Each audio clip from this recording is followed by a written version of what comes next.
181 മുതൽ 253 kilometre per വേഗതയിൽ സഞ്ചരിക്കുന്ന F2 കാറ്റഗറിയിലുള്ള ഒരു ചുഴലിക്കാറ്റാണ് നമ്മളിപ്പോൾ കണ്ടുകൊണ്ടിരിക്കുന്നത്. നോർത്ത് ഈസ്റ്റ് ഡയറക്ഷനിൽ നിന്നും സൗത്തിലേക്ക് 35 ഡിഗ്രി ദിശ മാറി സഞ്ചരിക്കുന്ന ഒരു ചുഴലിക്കാറ്റാണ് ഇതെന്നാണ് കാലാവസ്ഥാ നിരീക്ഷകർ അറിയിച്ചിരിക്കുന്നത്. ഇതിന് പ്രകാരം വളരെ സേഫായ അടുത്തുള്ള പ്ലേസിലാണ് ഞങ്ങൾ നിൽക്കുന്നതും നിങ്ങളിലേക്ക് ഈ വിവരം എത്തിക്കുന്നതും. കർഷകർക്കടക്കം ഒരുപാട് പേർക്ക് നാശനഷ്ടങ്ങൾ സംഭവിച്ചു എന്നാണ് ഇപ്പോൾ കിട്ടിയ നിർദ്ദേശമനുസരിച്ച് ഈ ടൊർണാഡോയുടെ ഡയറക്ഷന് മാറ്റമുണ്ടായെന്നാണ് അറിയുന്നത്.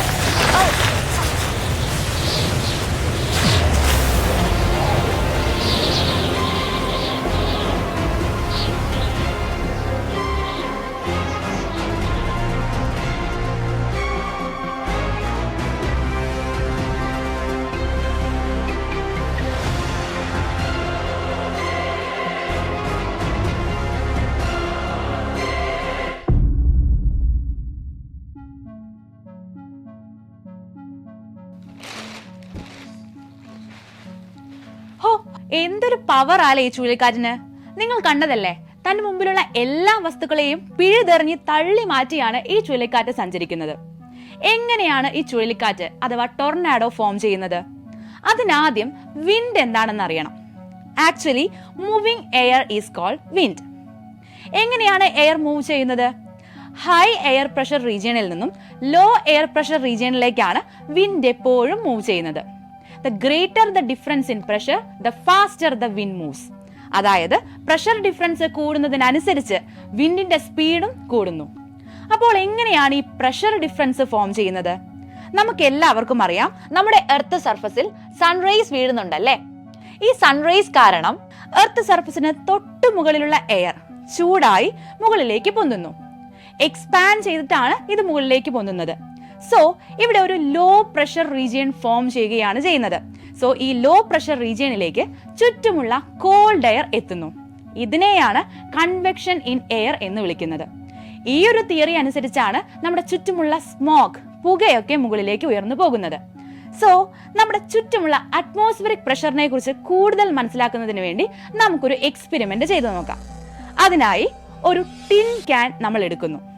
ഈ ടിൻ ക്യാനിന് ഒപ്പം ഒരു ടൈറ്റ് ഫിറ്റിംഗ് സ്റ്റോപ്പറും നമ്മൾ എടുക്കുന്നുണ്ട്. ഈ ടിൻ ക്യാൻ ഓപ്പൺ ആക്കി വെച്ച് അതിലേക്ക് കുറച്ച് വെള്ളം നമ്മൾ ഒഴിക്കുന്നു. എന്നിട്ട് ഈ ടിൻ ക്യാനിലെ എയറിനെ മൊത്തത്തിൽ പുറത്തേക്ക് തള്ളിവിടുന്നതിനായിട്ട് ഈ ടിൻ ക്യാൻ നന്നായി ചൂടാക്കുന്നു.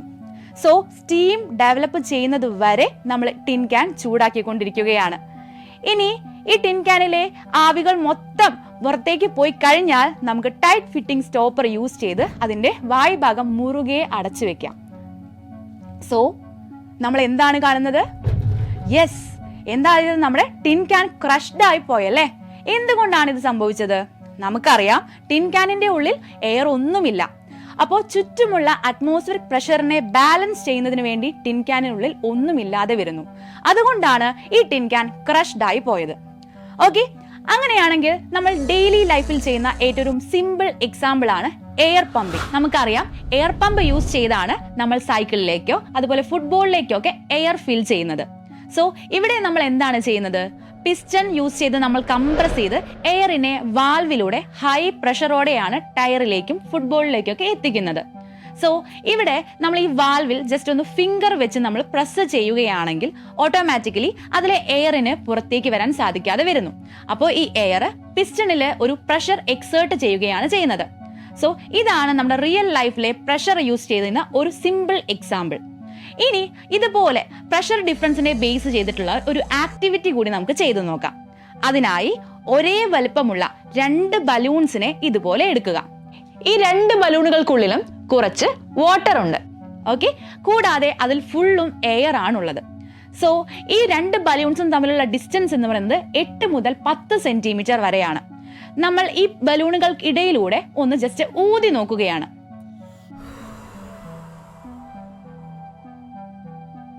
നിങ്ങളിപ്പോൾ എന്താണ് കാണുന്നത്? യെസ്, ബലൂണുകൾ അടുത്തേക്ക് വന്നു അല്ലെ. എന്തുകൊണ്ടാണ് ഈ ബലൂണുകൾ രണ്ടും അടുത്തേക്ക് വന്നത്?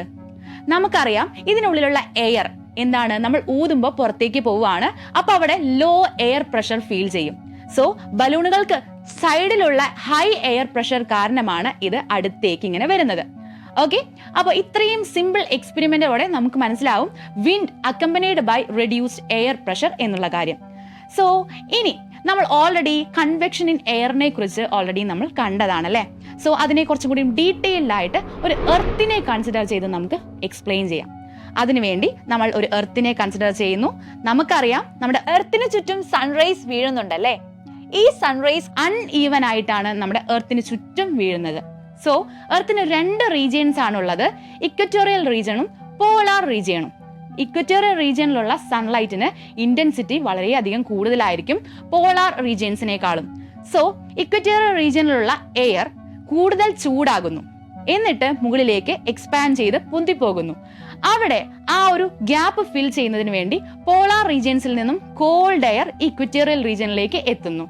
അങ്ങനെയാണ് ഇവിടെ വിൻഡ് അല്ലെങ്കിൽ പ്രോപ്പർ എയർ ഫ്ലോ ഉണ്ടാകുന്നത്. ഇതാണ് നമ്മുടെ സിമ്പിൾ വിൻഡ് എന്ന് പറയുന്നത്. ഇനി മൺസൂൺ വിൻഡ് എന്താണെന്ന് അറിയാമോ? Monsoon wind uneven heating of land and വാട്ടറിനെ ബേസ് ചെയ്താണ് ഇരിക്കുന്നത്. ആക്ച്വലി സമ്മർ ടൈംസിലാണ് മൺസൂൺ വിൻഡ്സ് കൂടുതലായും കാണാം. സമ്മർ ടൈംസിൽ നമുക്കറിയാം ലാൻഡ് ആണ് പെട്ടെന്ന് ചൂടാകുക. ലാൻഡ് ചൂടായി ലാൻഡിലെ എയർ, ലാൻഡിന് തൊട്ട് മുകളിലുള്ള എയർ ചൂടായി മുകളിലേക്ക് എക്സ്പാൻഡ് ചെയ്ത് പൊന്തിപ്പോകുന്നു. സോ ഓട്ടോമാറ്റിക്കലി ഓഷ്യനിൽ തൊട്ട് മുകളിലുള്ള എയർ കോൾഡ് എയർ ആയിരിക്കും, ആ എയർ ലാൻഡിലേക്ക് എത്തുന്നു. സോ ഇങ്ങനെയുള്ള ഈ ഒരു എയർ ഫ്ലോയെ തന്നെയാണ് നമ്മൾ മൺസൂൺ വിൻഡ്സ് എന്ന് പറയുന്നത്. സോ മൺസൂൺ എന്ന വാക്കിന്റെ അറബിക് മീനിങ് മൗസം എന്നാണ്. മൗസം എന്ന വാക്കിന്റെ അർത്ഥം സീസൺ എന്നാണ്. സോ ഇത്രയും സിമ്പിൾ ആയിട്ട് നമുക്ക് വിൻഡിനെയും മൺസൂൺ വിൻഡിനെയും കുറിച്ച് കൂടുതൽ മനസ്സിലാക്കാം. ഇനി ഈ കാറ്റിനെ കുറിച്ച് നമ്മൾ കാര്യമായി പറഞ്ഞു. കാറ്റിന്റെ സ്പീഡ് അല്ലെങ്കിൽ വെലോസിറ്റി എങ്ങനെ മെഷർ ചെയ്യാം? അനിമോമീറ്റർ എന്നൊരു ഡിവൈസിനെ കുറിച്ച് കേട്ടിട്ടുണ്ടോ? അനിമോമീറ്ററിൽ ആക്ച്വലി 3-4 സ്മോൾ ആയിട്ടുള്ള ഹെമിസ്ഫിയർ കപ്സ് ആണ് ഉള്ളത്. സോ ഈ 4 ഹെമിസ്ഫിയർ കപ്സ് കാറ്റിനെ ക്യാച്ച് ചെയ്ത് ഇതുപോലെ ഒരു വെർട്ടിക്കൽ റോഡിന് ചുറ്റും കറങ്ങുന്നു. ഇങ്ങനെ കറങ്ങുമ്പോൾ ഇതിന്റെ റവല്യൂഷൻ നമുക്ക് ഒരു ഇലക്ട്രിക്കൽ ഡിവൈസ് യൂസ് ചെയ്ത് റെക്കോർഡ് ചെയ്യാം. അതുവഴി നമുക്ക് കാറ്റിന്റെ സ്പീഡ് അല്ലെങ്കിൽ വെലോസിറ്റി കണ്ടുപിടിക്കാനായി സാധിക്കും. സോ ഇത്രയുമൊക്കെയാണ് നമുക്ക് കാറ്റിനെ കുറിച്ച് മനസ്സിലാക്കാനുള്ളത്.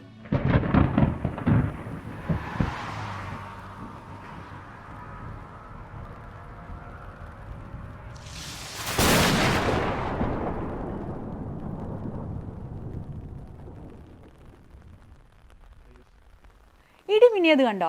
എങ്ങനെയാണ് ഈ ഇടിമിന്നൽ ഉണ്ടാകുന്നത്? ആക്ച്വലി നിങ്ങൾ തണ്ടർ സ്റ്റോമിനെ കുറിച്ച് കേട്ടിട്ടുണ്ടോ? എങ്ങനെയാണ് ഈ തണ്ടർ സ്റ്റോമിന്റെ ഫോർമേഷൻ എന്ന് നമുക്കൊന്ന് നോക്കാം. ആക്ച്വലി ഇന്ത്യ പോലുള്ള ഹോട്ട് ഹ്യൂമിഡ് ട്രോപ്പിക്കൽ ഏരിയാസിലാണ് ഈ ഒരു തണ്ടർ സ്റ്റോം ഫ്രീക്വന്റ് ആയിട്ട് കാണുന്നത്. ആക്ച്വലി ഈ ഏരിയയിലുള്ള ഹൈ ടെമ്പറേച്ചർ കാരണം ഇവിടെ ഒരു ഹൈ സ്പീഡിലുള്ള ഒരു അപ്വേർഡ് റൈസിംഗ് വിൻഡ് ഫോം ചെയ്യുന്നു. സോ ഈ റൈസിംഗ് വിൻഡ് നമ്മുടെ എർത്തിന്റെ സർഫസിലുള്ള വാട്ടർ ഡ്രോപ്ലെറ്റ്സിനെ വേപ്പർ സ്റ്റേറ്റിലാക്കി മുകളിലേക്ക് എത്തിക്കുന്നു.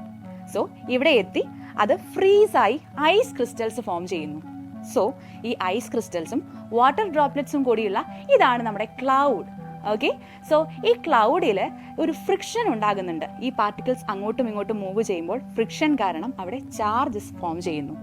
ഈ ചാർജസ് സെപ്പറേറ്റഡ് ആയി പോകുന്നത് നിങ്ങൾ കാണുന്നില്ലേ?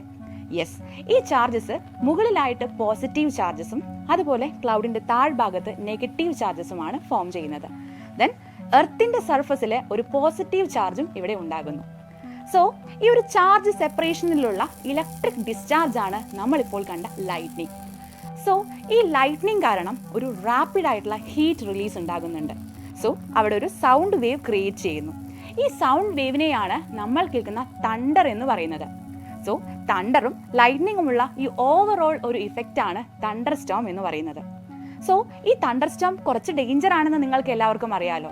സോ തണ്ടർ സ്റ്റോമിൽ നിന്ന് കുറേ അധികം പ്രിക്വേഷൻസ് നമ്മൾ എടുക്കേണ്ടതുണ്ട്. ആക്ച്വലി നമ്മളിപ്പോൾ കണ്ട പോലെ ഒറ്റയ്ക്കുള്ള മരമൊന്നും നമ്മൾ ഒരു ഷെൽട്ടറായിട്ട് സ്വീകരിക്കാൻ പാടില്ല. അതുപോലെ സപ്പോസ് നമ്മളൊരു കാട്ടിലാണെങ്കിൽ ചെറിയ മരം വേണം നമ്മൾ ഷെൽട്ടറായിട്ട് സ്വീകരിക്കാം. അതുപോലെ നമ്മൾ യൂസ് ചെയ്ത കുടകൾ എപ്പോഴും മെറ്റാലിക് എൻഡ് ഉള്ളത് ആകരുത്. സോ ജനലിനരികിലിരിക്കുന്നതൊക്കെ വളരെയധികം ഡേഞ്ചറസ് ആണ്. അതുപോലെ ഓപ്പൺ ഗാരേജസ്, മെറ്റൽ ഷെഡ്സ്, ഇതൊക്കെ വളരെ ഡേഞ്ചറസ് ആയിട്ടുള്ള പ്ലേസ് ആണ്. അങ്ങനെയാണെങ്കിൽ കാർ, ബസ് പോലുള്ള ഫുള്ളി കവേർഡ് ആയിട്ടുള്ള വെഹിക്കിൾസ് ആണ് ഏറ്റവും ബെസ്റ്റ് ഷെൽട്ടേഴ്സ് തണ്ടർ സ്റ്റോം നടക്കുമ്പോൾ.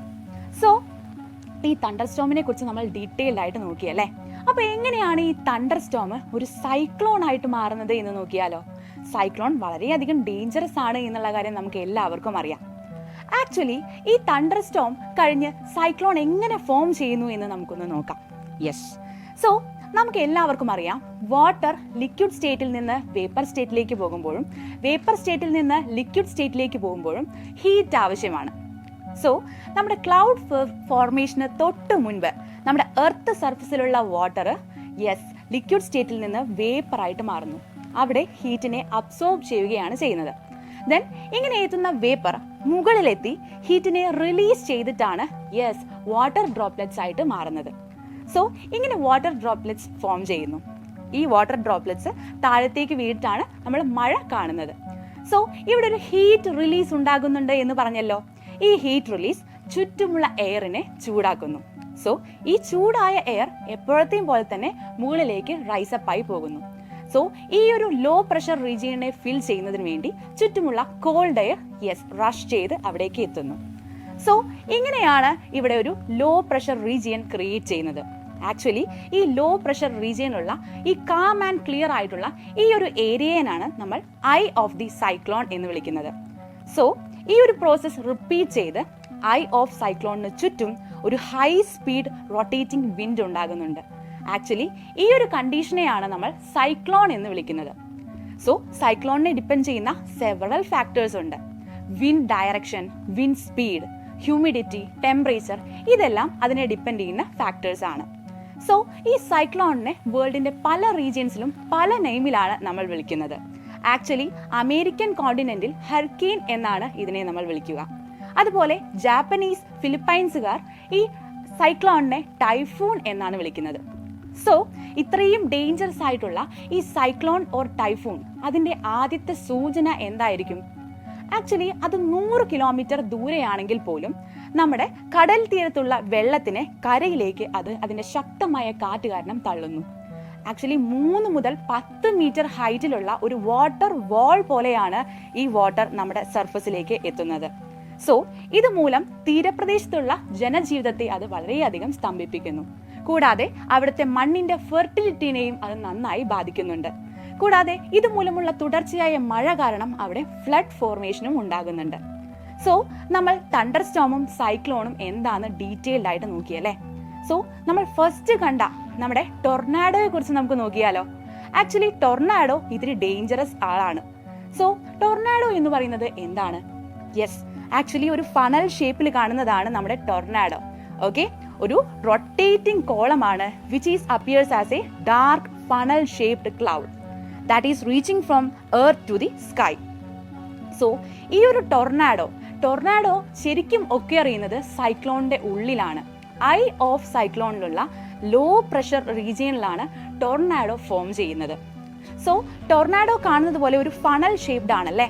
സോ ടൊർണാഡോയുടെ താഴെയുള്ള കാർസിനെയും അതുപോലെ ഹൗസസിനെയും അത് ഈ അതിന്റെ ഫണൽ ഷേപ്പിലേക്ക് സക്ക് ചെയ്തെടുത്ത് മുകളിലേക്ക് വലിച്ചെറിയുന്നു. അങ്ങനെയാണ് ഇതിന്റെ നാശനഷ്ടങ്ങൾ സംഭവിക്കുന്നത്. സോ ടൊർണാഡോ ഒരു നോർമൽ ടൊർണാഡോയാണെങ്കിൽ 50 മുതൽ 60 കിലോമീറ്റർ പെർ അവർ വേഗതയിലാണ് അത് സഞ്ചരിക്കുക. അതേസമയം ഒരു വയലന്റ് ടൊർണാഡോ ആണെങ്കിൽ 400 കിലോമീറ്റർ പെർ അവർ വേഗതയിൽ അത് സഞ്ചരിക്കുന്നു. അറ്റ്ലാന്റിക് റീജിയൻസിലാണ് മെയിൻ ആയിട്ട് ഈ ഒരു ടൊർണാഡോ ഫോം ചെയ്യുന്നത്. സോ ഇതിൽ നിന്ന് നമുക്ക് എന്ത് മനസ്സിലാക്കാം?